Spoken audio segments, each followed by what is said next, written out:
Qyteti bregdetar i Vlorës është tronditur mbrëmjen e së mërkurës nga një atentat mafios.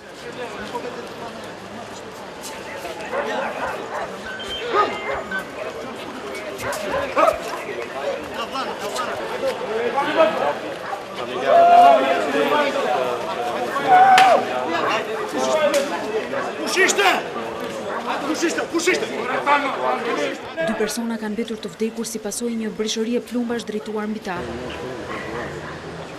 Ngjarja ka ndodhur rreth orës 19:30 në sheshin e Flamurit, ku kanë mbetur të vdekur Roland Saliu, drejtori operatori të shpërndarjes së energjisë elektrike në Vlorë, si dhe biznesmeni, pronari një televizioni lokal në këtë qytet, Erven Hyseni.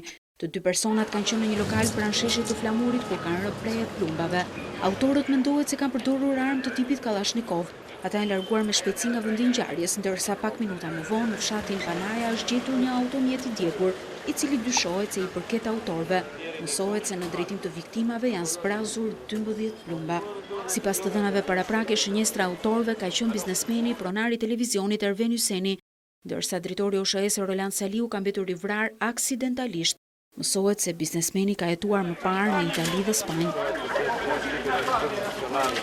Nuk dihet me eksaktësi shkaqet e kësaj ngjarje të rëndë, por pista e parë e hetimit është ajo e larjeve të hesapeve ndaj biznesmenit Erven Hyseni, por paralelisht hetimet janë shtrirë edhe për kreun e OSHS lidhur me detyrën e tij. Policia ka ngritur grupe kontrolli në qytet me qëllim identifikimin dhe kapjen e autorëve.